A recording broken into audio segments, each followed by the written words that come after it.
This is the weekend edition of Fear and Greed, Australia's most popular business podcast. I'm Michael Thompson, and good morning, Sean Aylmer. Morning, Michael. Sean, our weekend edition is very different to the weekday show. It's the kind of episode that if it wasn't kind of so early in the morning, you could kind of have a glass of wine or a beer or something while you were doing it, couldn't you? I'd suggest listening to it a second time later in the day. That's a great idea. And kind of taking in just how arbitrary the judging on this show actually is. Because, of course, this is a competition and we are looking for, you and I are each nominating what we think is the biggest story of the week, the most remarkable story, the sleeper story, which is a really hard category for me. It's one that's going to be a bigger story further down the track or something like that. And then our favourite story. And as you say, we do have someone making judgments, making decisions. And that person this week, as always, is our Fear and Greed colleague, Adam Lang. Good morning, Adam. Good morning, Michael. Can I share with you both a message that we received from a listener through the week, just before we jump in? And this is a message from Shane via Instagram. And he said, "Hello, gentlemen, long-time listener, first-time messenger to anyone that I listen or watch." So this is the first time he's ever engaged with anyone. Privileged. And so he said your Mia campaign must be working. That's our most enthusiastic advocate campaign. He said because snappy. That's right. Very snappy acronym. I know, but unfortunately it's one of those things. Once it's kind of been used so many times, we can't change it now. It's stuck. We're stuck with it for life. And he goes, "I really love the weekend edition, and that is why I am messaging." Here we go. He says, "I think Michael is at a distinct disadvantage." Yes. Because both Sean and Adam have a similar knowledge background. Whack. And a similar age. Ooh, ouch. And this brings them together. So Michael has to work twice as hard to get a win. So straight away, Shane here has kind of picked out the problem here, that there's collusion between the two of you. That wasn't actually Shane's word, but carry on. Shane actually has a suggestion here, and he says, "My solution is this. Since Michael is the representative of the people," they are his words. He's the one describing me as the representative of the people, not me. He has listened to you say that many times. He might have heard it once or twice. He said, "Michael should judge."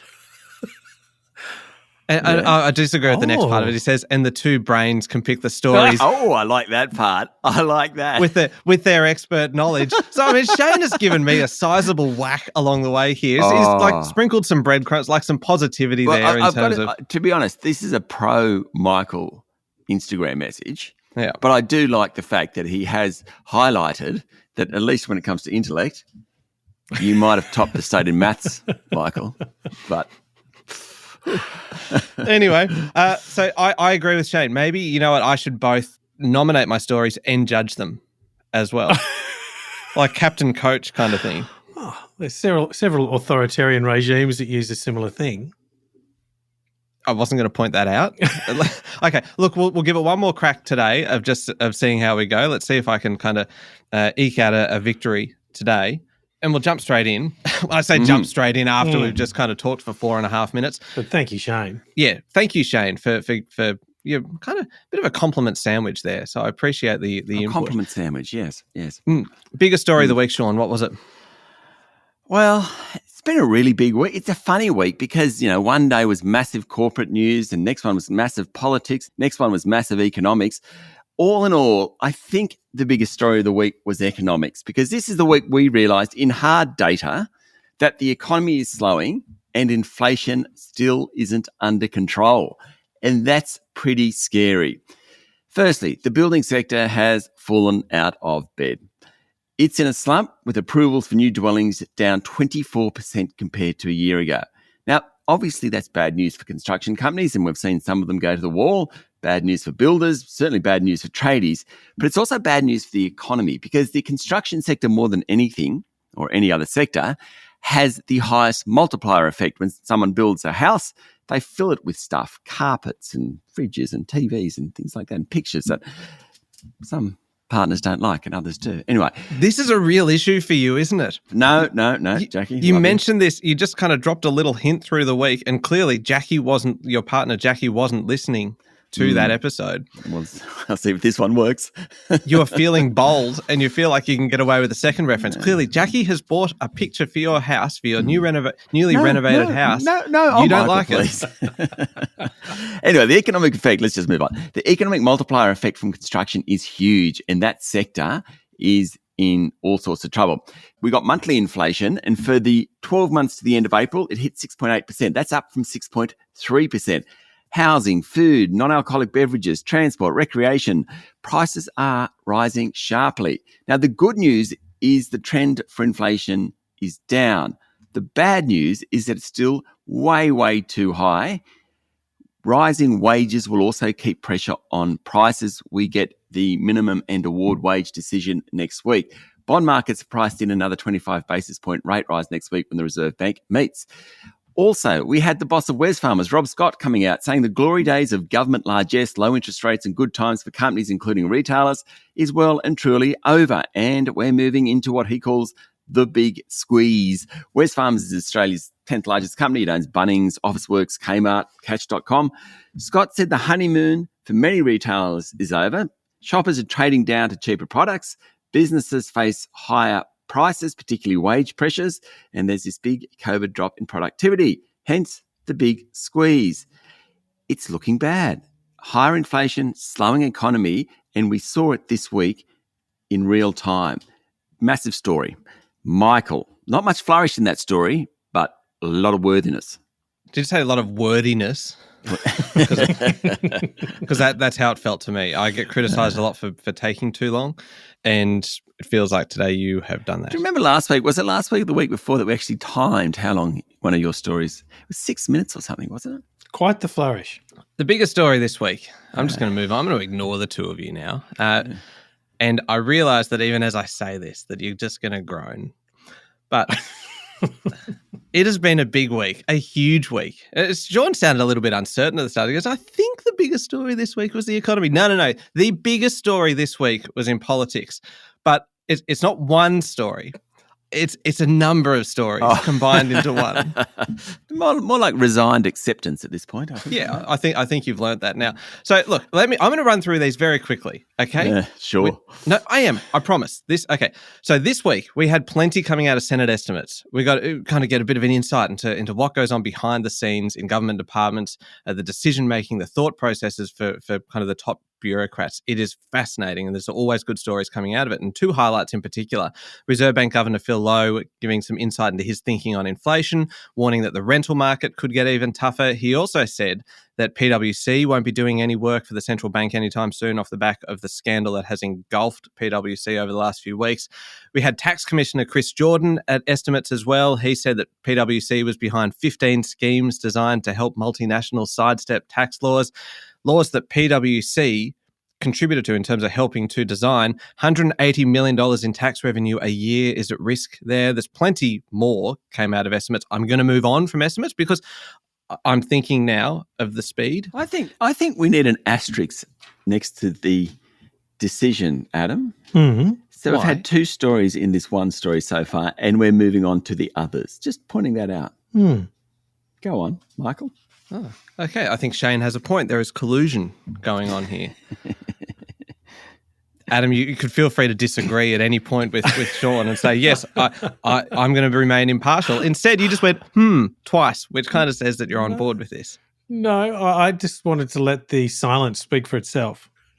Fine. Next story. The first piece of legislation required for the Voice to Parliament referendum passed the lower house this week, 121 votes to 25. Still a long way to go, but it is actually a major first step in that process. We had Trade Minister Don Farrell threatening to go back to the World Trade Organization if China doesn't lift its sanctions entirely on Bali. The Prime Minister is continuing his new role as global statesman, new as in kind of in the last year or so. He's in Singapore and Vietnam at the moment for defence, trade and investment talks. The free trade agreement between Australia and the UK kicked in this week. And then, of course, this week, as if that wasn't enough, as if there weren't enough political stories already happening. All in one. Yeah. We saw the most popular state premier in the country quit. Mark McGowan in WA declaring he's done, burnt out basically, and he wants to go before signs of that exhaustion really kind of start to show. Extremely popular in WA, controversial. perhaps, for his hardline stance during COVID, essentially sealing off the state from the rest of the country, which, Adam, as someone who hails from Perth, I suspect is something that you've all kind of wanted all along. I'm not one of the secessionists, Michael. Okay. All right. Good to clear that up. But look, anyway, that's it. It has been a big week in politics. And in that, you have got 1, 2, 3, 4, 5, 6, 7, maybe 8 individual stories. And still I got through it faster than Sean did. I get points for brevity.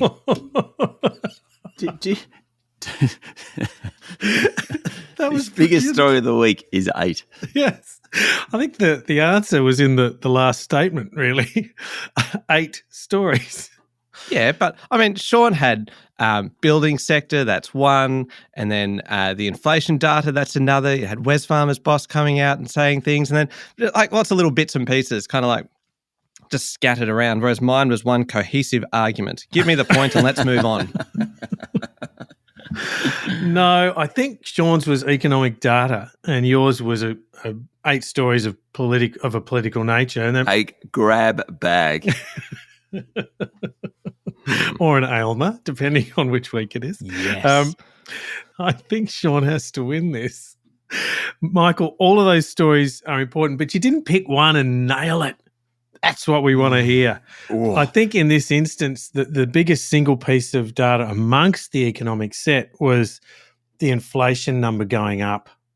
And that's disturbing, right? No one wants to see that. And the implications on interest rates and the uncertainty that continues because inflation rates aren't continuing down, I think that is the most profound impact on the economy this week. So, Sean, you win the biggest story of the week. Thank you. Can I just ask, Michael, if you were going to be judging that, which one would have you given it to? Look, it would have been close, but I probably would have just won, I would say.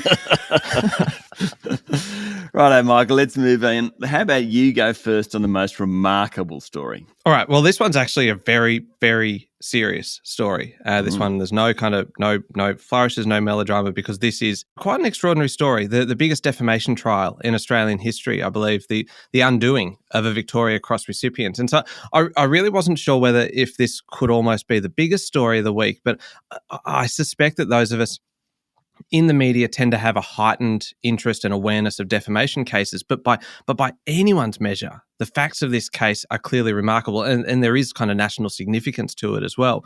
110 days in court, 41 witnesses, $25 million in legal fees.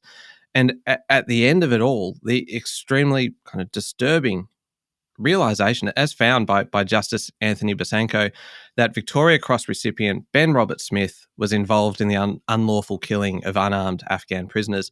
Justice Basanko ruled that The Age, the Sydney Morning Herald and the Canberra Times had proven their allegations, and these were very, very serious allegations. They had witnesses, including former SAS soldiers and 3 Afghan locals.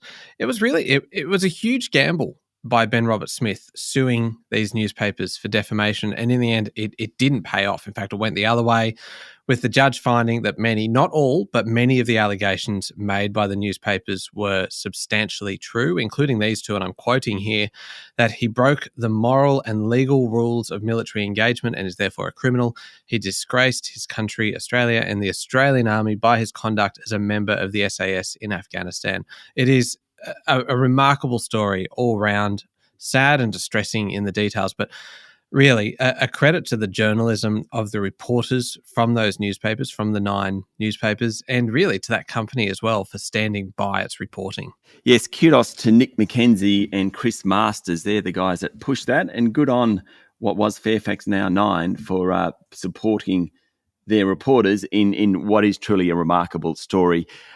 I would like at this point, because I've obviously got to come up against that, I would like Adam just to come up with the criteria, because this is a remarkable one-off story affecting the media and certainly the military. But just give us the criteria. What are we talking about when you're looking for the criteria for all questions, Sean? 1 is topicality. I think that was. Yep. Timeliness, certainly. It's just happened. Yep. Economic impact. Ooh, Zippo. Last one.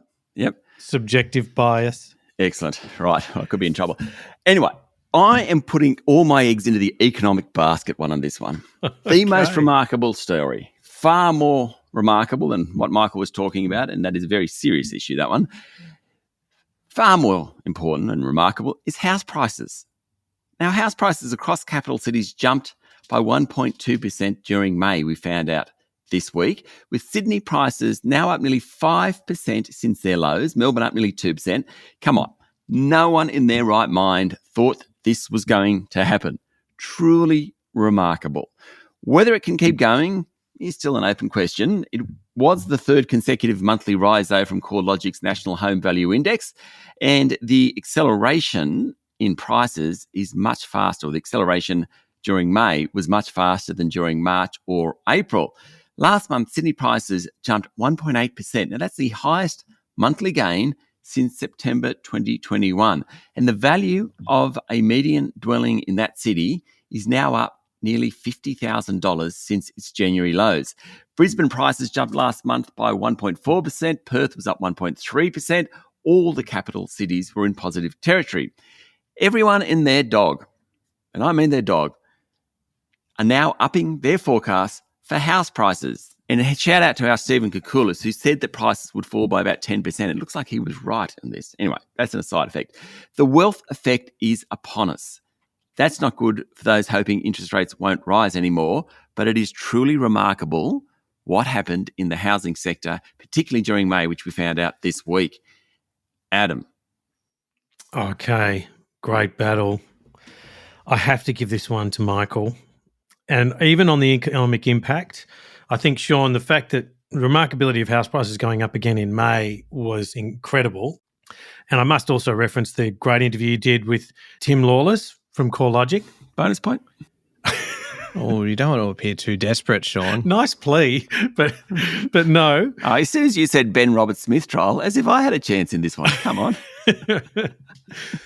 Obviously, all three of us used to serve in the media industry, but this is a $20 million estimate on legal fees alone. 25, Adam. 25, I think. Oh, wow. Okay. Even worse. Now, that's got to be worked out as to where those costs lie after Ben Roberts-Smith has lost that case. But the impact on journalism in general and the business of journalism and reporting, defamation law and so on, you have to really look at defamation law in this country and say, should it be that hard to publish and defend what they did as journalists and for the media to report it in news and so on? So I think it actually has a profound impact on defamation law and therefore the media industry beyond just this week. So that's why I've given this one to Michael.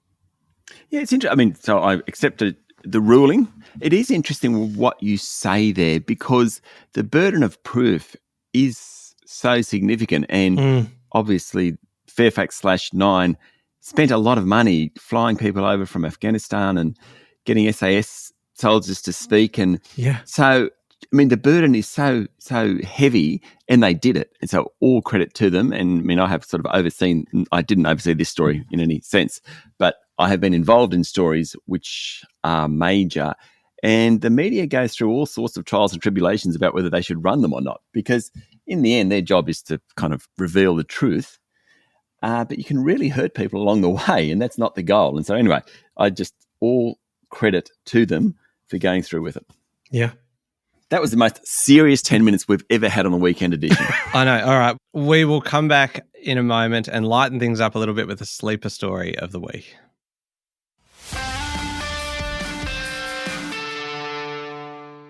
All right, Sean, we're looking for the sleeper story of the week. This is a story that's not necessarily getting the attention that you think it deserves or that's going to become a bigger story further down the track. I hate this category. I really do. I really struggle with it this every week. This is not a great introduction, Michael. It's not one of your greatest. I'm not giving up. Not giving up, but I am saying that this is hard and I should get points for kind of facing the adversity here, my own adversity. Do you think it's an intellect thing? Not being able to see the future, that sort of stuff? Shane, come on down. I should never have revealed Shane's comments to you. We're glad you did. We're delighted. Oh. I'm going to jump in there because mine is definitely a sleeper. Yeah, do it. Without a doubt. Yeah, go on. Philip Morris International, the company which makes cigarettes, reckons it's on its way to becoming an ESG stock. Who would have thought? Sorry for openly laughing. If you don't know what ESG is, environmental, social and governance, basically investors put their money into things that improve the world. Energy transformation, green energy, hydrogen power. That's the big one at the moment. Biodiversity is another big one. Clean water, all that sort of thing. They tend to stay away from things like bombs and cigarettes. Last year, Philip Morris sold 621 billion cigarettes worldwide. Now, cigarettes are the leading cause of preventable death globally. So, you ask me, why is it a sleeper story? Well, no one thinks they're going to become an ESG stock, but this week we found out they reckon they might. Boss, Jakob Olzak, pointed to the fact that because the company now makes less harmful nicotine alternatives, like vapes, maybe they could be considered heading down the ESG route. When asked by the Financial Times if one day the company might be classified as an ESG stock because of its push away from cigarettes, he said, I think so. Not exactly confident there. Now, this is clearly a sleeper. It's not a ridiculous story, though, because a lot of the big fund managers, they screen out cigarette companies, for example, but others think, well, it's actually about engagement. They're going to be doing it. It's not illegal. So if we engage with them and get them to shift down the curve so the damage they're doing is less, then they can be an ESG stock. Oil and gas companies are great examples of that. Investors argue we're engaging with oil and gas companies. They're doing less oil, they're doing more gas, and eventually they'll go to green energy alternatives. So it's along those arguments. Definitely a sleeper story, though. Philip Morris International becoming an ESG stock. Whew, no one has ever thought of that. Michael. That is a great one. And you know what? Here we go. I'm just jumping straight into this. Yes. Because it seems a little bit ridiculous describing my story as a sleeper story, but I specialize in ridiculous. The broader don't laugh. The broader theme of underpayments is the sleeper here. Underpayments of what? Underpayments of staff. That we've been talking about for 3 years. That is the sleeper. And BHP may just be the alarm clock that wakes it up. Oh, beautiful. Beautiful. This week, we learnt that Australia's biggest company has underpaid 28,500 past and present employees by $430 million. I'll kind of gloss over the size of that because it makes it sound like it couldn't possibly be a sleeper story. But it was, as they all kind of seem to be, kind of a calculation error, wrongly deducting annual leave from staff entitlements. Problem is, it's been happening for 13 years. So the sum owed has just grown and grown and grown and grown and grown. Now, this issue has been bubbling along. Bubbling, maybe kind of boiling. We keep hearing about it, right? The Fair Work Ombudsman recovered a record $532 million, a record in back pay in 21-22. In recent years, we've had Woolworths and Commonwealth Bank and McDonald's, Mecca Cosmetica, even the Reserve Bank has been discovered to have underpaid staff. It's not deliberate, as I said, just the result of kind of confusing laws, lots of internal processes, changes to regulations, all that kind of thing. But it is a sleeper because remember that definition of a story that's going to become bigger further down the track because it will not end here. We've had now the biggest company in Australia acknowledge almost $500 million in underpayments. You can bet your bottom dollar, right, that every other company in this country is going, uh-oh, if it could happen to them, it could happen to us. We could be next. So watch this space. This story will continue to play out. BHP today, who knows who it will be tomorrow? Sleeper story. Have I convinced you, Adam? The louder I say it, the more convincing it is. No. But actually, I don't know that either are real sleeper stories. Have you ever given zero for both? I think I might. But Sean, do you remember it was a satire film called Thank You for Smoking? Yes. Yeah, I've It's seen that. not quite 20 years old, I don't think. But this Philip Morris story just reminded me of that. It's like, what on earth is he saying? A smoking manufacturer to become ESG friendly is like, okay, that's entered the bazaar for me. But, you know, I guess it is a sleeper to see if they could actually achieve it because that would be a farce. Anyway, over to BHP and underpayments. So BHP is new. It's not really a sleeper because it's happened for years, and there have been stories like this for years. So about 1996, sounds like a long time ago, I was in Atlanta for the Olympics, and I was fortunate enough to go to one of the gymnastics sessions. And it was, I can't remember the guy's name. He's an Australian guy, and he was on the vault. And so he starts at the beginning of his runway, and slow steps, fast steps, run. He hits the trampoline, kind of skews off the wrong way, and somehow misses the vault totally. Oh, no. Landing kind of on his back. And there was this moment of just from everyone. And it was like he kind of looked up, one eye, thought maybe no one noticed. So he jumps up and he does the hands, the bow. hands to the crowd, that total bow to the crowd, and everyone's, anyway, it comes to the judging. And the judges just go 0, 0, 0 because he actually missed touching the vault. And the whole idea of a vault is that you've got to touch the vault. And so he missed. And I feel this category might be a bit the same, these stories. The both of us are going to get 0, 0, 0. Yeah, I think we'll do that. Nice stories, though. They're amusing. Oh. Wow. So what are we? 1-1 now. 1-1. With who knows for category 3. Okay. How about you go? So it's our favourite story, isn't it? All right. Yep. Do you want to go first? Sure. Righto. I been a little bit spoilt for choice this week on space and aircraft related stories. I'm surprised this isn't your sleeper story, really. Oh, yeah. No. So much regret. Look, I could have chosen China starting another space race, kind of racing to get to the moon. Could have chosen Jetstar CEO's apology to passengers for the airline's somewhat patchy performance. But this was a massive week for Qantas. So that is where I've landed. Nice. Did you like that one? Touchdown, yeah. Yeah, thank you. We had CEO Alan Joyce fronting his last investor presentation, which must have been a pretty momentous occasion for him, wouldn't it? And there was a lot in it. It feels like he kind of just busted everything out for the last one here. He said the ultra long haul flights to London, that'll be 19 hours, mind you, will start in just 2 years' time. And importantly for investors, they will be lucrative. The first full year of flying East Coast to London and to New York will see $400 million added to earnings. The other big developments for Qantas this week, because there was more than that, so much more than that. I've never known you to do one story, Michael. Well, no, this is one story with multiple prongs. I think I mentioned this last week that I like to. You like the prong? Yeah. Okay. I'm going to move on. Another big development was Qantas forecasting Qantas Loyalty to deliver up to $1 billion of earnings by 2030 through, quote, a targeted expansion in financial services and insurance. Now that should have been my sleeper story, because that sounds like a massive push into money and insurance. But I mean, it's still my favorite, so I'm going to win with it here. And then there's the overhaul of the Qantas app, so you can track your luggage, which I feel like is just a little bit redundant. Like, do you really want to know where it is? Isn't it just better that Qantas knows where your luggage is? Yes, good point. Like, you don't need to tell your passengers where it is. Otherwise, you're just going to get stressed about it. I just want it to be on the conveyor belt. Yep. When I get off the plane. Yep. You just want to see it kind of disappear into the kind of the cavernous kind of back end of the airport, knowing that it will be there when you get to the other end. And then just quickly, very quickly, because that's my theme today, is just doing everything a little bit faster.